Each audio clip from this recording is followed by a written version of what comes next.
بسم اللہ الرحمن الرحیم یا ایہا الذین آمنوا اتقوا اللہ ولتنظر نفس ما قدمت لغد واتقوا اللہ ان اللہ خبیر بما تعملون۔ اے ایمان والو، اللہ سے ڈرتے رہو اور ہر شخص کو دیکھنا چاہیے کہ اس نے کل یعنی آخرت کے لیے کیا سامان بھیجا ہے، اور ہم پھر کہتے ہیں کہ اللہ سے ڈرتے رہو، بے شک اللہ تمہارے سب اعمال سے خبردار ہے۔ بسم اللہ الرحمن الرحیم، الحمد للہ رب العالمین، والصلاة والسلام على اشرف الانبیاء والمرسلین وعلى آلہ واصحابہ اجمعین ومن تبعہم بإحسان الى یوم الدین۔ قابل صد احترام حضرات شائقین و شائقات سچا پیغام، السلام علیکم ورحمۃ اللہ وبرکاتہ۔ آج کی محفل میراث النبی کے نورانی پروگرام میں آپ کا استقبال ہے۔ اہلا و سہلا مرحبا۔ ہم آپ تمام حضرات و مستورات کا محترم حضرات و خواتین، تعلیم کا آغاز ہو رہا ہے۔ سب سے پہلے آداب تعلیم کا لحاظ کرتے ہوئے تعلیم کی طرف متوجہ ہو جائیں۔ پورے دھیان سے سننا، عمل کی نیت سے سننا اور تبلیغ کی نیت سے سننا، یعنی سنی ہوئی باتیں دوسروں تک پہنچانے کے جذبے سے سننا۔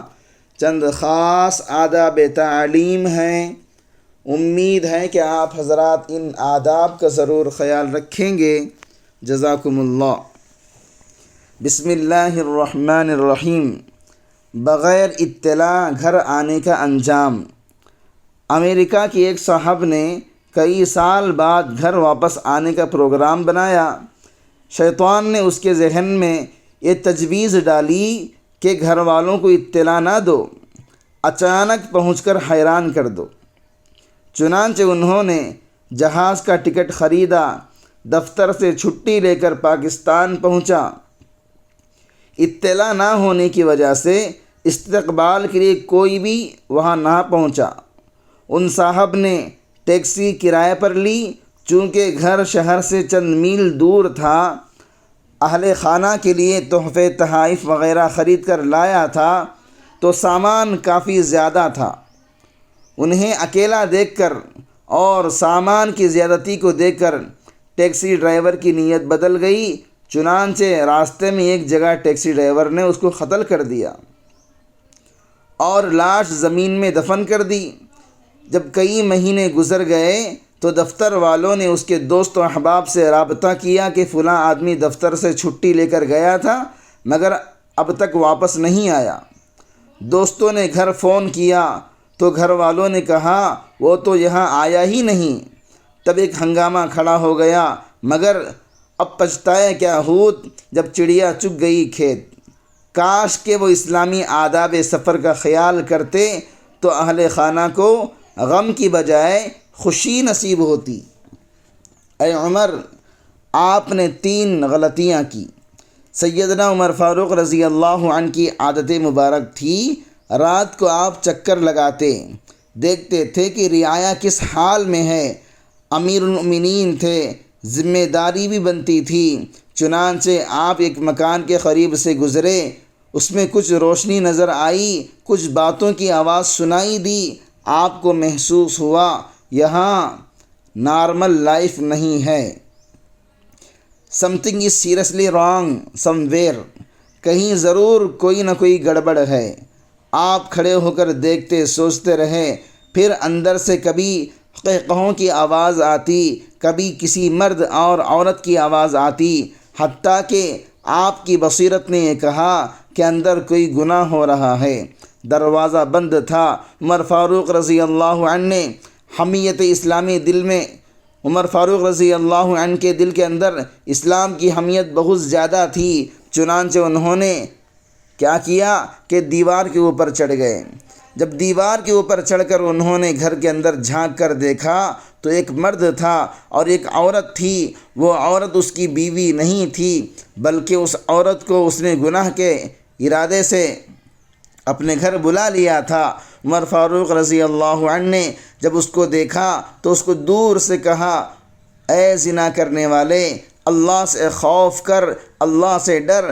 جب آپ نے اس کو یہ کہا تو اس نے آگے سے جواب دیا، اے امیر المومنین، میں نے ایک گناہ کیا اور آپ نے 3 گناہ کیے۔ پوچھا وہ کیسے؟ اس نے کہا، اللہ رب العزت نے قرآن مجید میں فرمایا، وَلَا تَجَسَّسُوا، تم تجسس نہ کیا کرو۔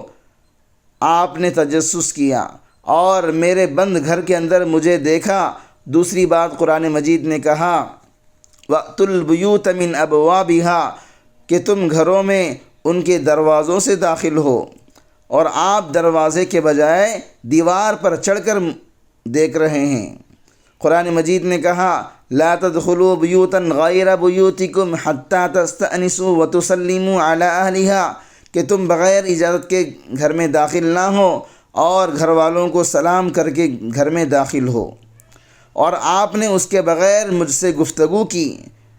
جب اس نے یہ کہا تو سیدنا عمر فاروق رضی اللہ عنہ کو بھی یہ ہوا کہ اس نے یہ جو 3 باتیں کہی ہیں یہ تو سچی باتیں ہیں۔ تو عمر فاروق رضی اللہ عنہ نے فرمایا، اچھا اگر تو سچی توبہ کا وعدہ کرے تو میں اس گناہ کو معاف کرنے کا وعدہ کرتا ہوں۔ چنانچہ اس نے سچی توبہ کی کہ میں آج کے بعد اس گناہ کا مرتکب نہیں ہوں گا۔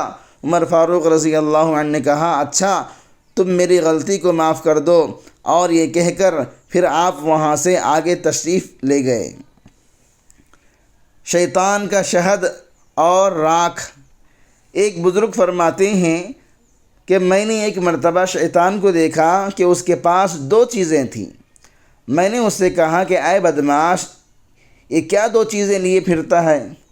کہنے لگا، ایک بوتل میں شہد ہے اور ایک بوتل میں راکھ ہے۔ میں نے کہا، تجھے اس کی کیا ضرورت پڑ گئی؟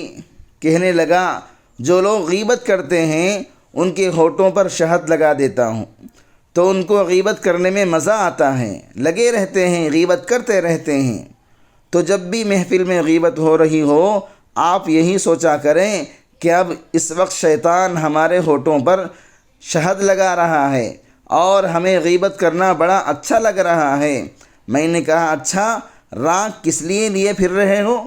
تو اس نے کہا، اس راکھ کو میں یتیم کے چہرے پر مل دیتا ہوں تو دیکھنے والے اس کو حقارت کی نظر سے دیکھتے ہیں، محبت کی نظر سے نہیں دیکھتے، اور اللہ کی رحمت سے خود محروم ہو جاتے ہیں۔